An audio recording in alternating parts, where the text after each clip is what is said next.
Namaste. Hello and a warm welcome. Welcome to Akankssha's YouTube channel Multidimensional Soul and this audiobooks and talk series dedicated to Akankssha's son and spirit guide Arnav.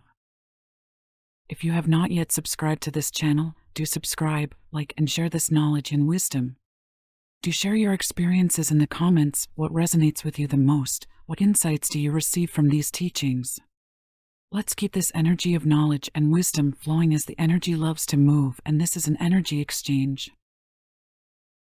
Today we are going to listen to 2 messages by Paramahansa Yogananda. Message 1. Message from Yogananda. Have I found God?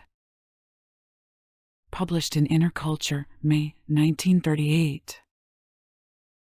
This is a message of my heart to you. Read, mark, inwardly digest, and put my thoughts into practice. Ask yourself, I have been following a religion, or I've been changing one for another, but have I found God? If you find your answer unsatisfactory to yourself, try to sincerely get busy with meditation as taught by the masters of self-realization. India's saints experimented for ages upon the best universal methods for scientific emancipation. For your own satisfaction, follow them, for you cannot find the Supreme without following the law of concentration and meditation which lead to Him. Material scientists are gathering secrets from nature every day by following the laws which lead to discovery, but most isms, due to dogmatism, are stagnant and unable to open the doors to God. Likewise, blind prayers or affirmations or decrees of foolish beliefs will not do. Step-by-step methods of self-realization technique, the help of a guru preceptor, one who has traveled to God through the forest of theology, and daily deep efforts of meditation, can get you to the divine goal. To reach God you must get away from crowds, too many distractions, too many movies, too many fruitless engagements, too many desires, too much waste of time, too many blind and hypocritical commercial teachers. Use the night hours as much as you can, and the early morning, and all gaps between demanding duties, to inwardly pray with your soul to God, reveal thyself. Solitude is the price of God realization. Waste no more time trying to follow the blind, but follow the tested methods of self-realization. Use your common sense and intuition to distinguish between those who worthily use business methods in religion, and those that use religion for business or for personal support or personal ambition only. Those alone who have experienced God can lead you to Him. Message 2. Message from Yogananda. Your most important engagement. Published in East-West, January-April 1927. First come, first served. That has been mostly your worst calamity. The unwelcome habits that came earliest in your life have kept you quite busy now and have crowded out many worthwhile things of life. The social world moves on the wheels of certain habits.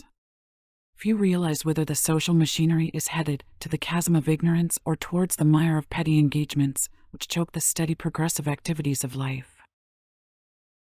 How many times card and dancing parties, overgorged amusement hunger, time-killing, progress-murdering mental idleness, initiativelessness, ambitionlessness have stood in your way and persuaded you to ignore and break your engagement with worthwhile objects of life, even though you are fastidiously punctual in keeping their daily engagements with useless doings. When an overdose of drugging sleep makes you lazy and a late riser on Sunday mornings, you forget your real engagement.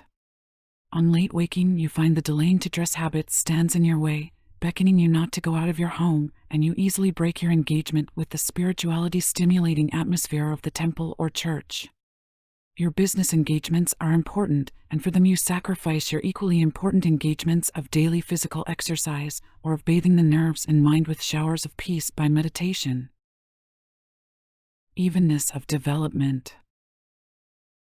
Just because your business engagements have been considered most important, they have always come first in your consideration. And they yet remain most important, and they will remain so until you are called away in the mystery beyond. But I preach evenness of development and of demonstrating prosperity. I do not believe in the spiritual sense being drugged and chloroformed by business madness or any kind of madness. Many think that unless one is at it day and night, he is going to be left behind. That is not true. The one-sided business-bent man, forgetful of his other duties of life, is not the truly successful man. It requires greater and greater skill to live life evenly, rightly, and successfully.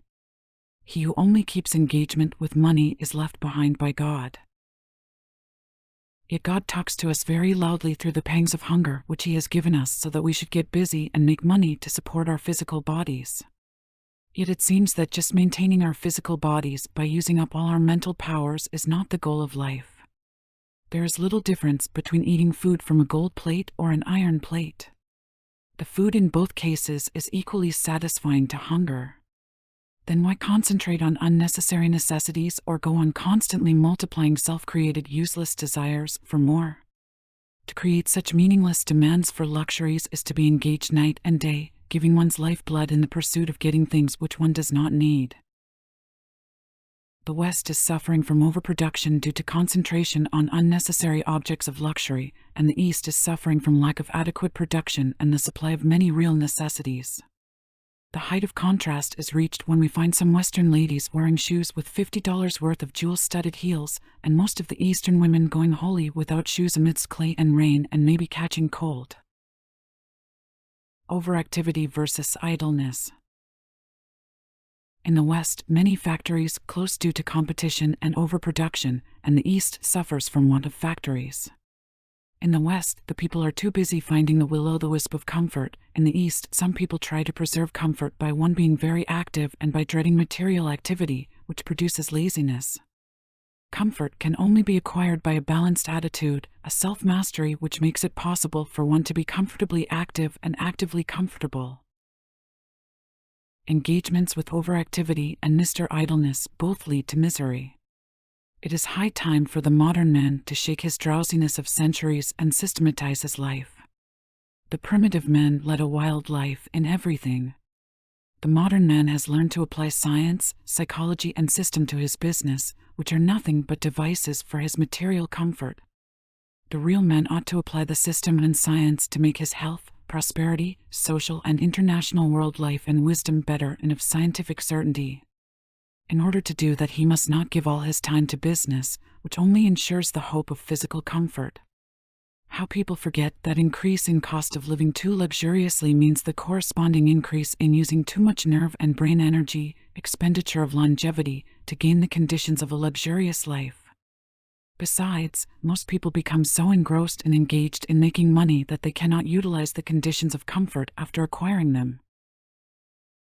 Systematize and schedule your engagements. Let none, especially your bad habits, sway or influence your judgment. Let the secretary of your true judgment arrange your life's daily itinerary. Culture habit of meditation.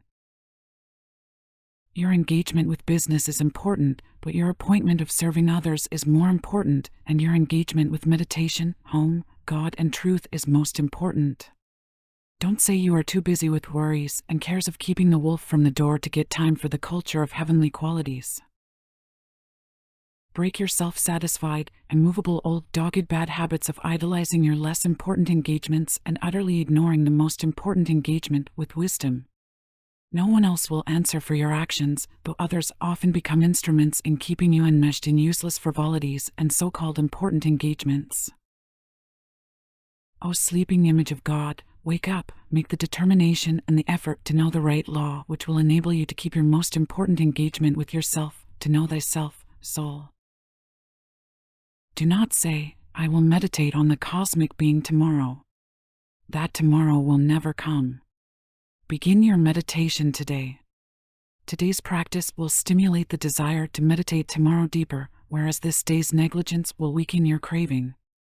Do not be lured by bad habits and paltry useless vanity engagements into crowding out God contact. The world creates in you bad habits, but the world will not stand responsible for your actions springing from those habits. Then why give all the time to the world? Reserve even an hour a day for actual soul-to-soul God realization. Doesn't the giver of the world itself, of your family, money, and everything deserve 1/24th part of your time? Your greatest and most important engagement is with God and seeking His truth through the eyes of wisdom and daily discipline. This is a series of audiobooks and insightful lectures brought to you by Akanksshaa, dedicated to exploring timeless wisdom and spiritual teachings. Each recording is generated with love, honoring my journey and my connection with higher guidance, especially in tribute to my son Arnav, who now guides me from beyond. May these words awaken the divine love within you, bring you peace and inspiration on your own path, and may divine light within shine bright. May whatever merit arises from these readings be for the benefit of all sentient beings. Namaste.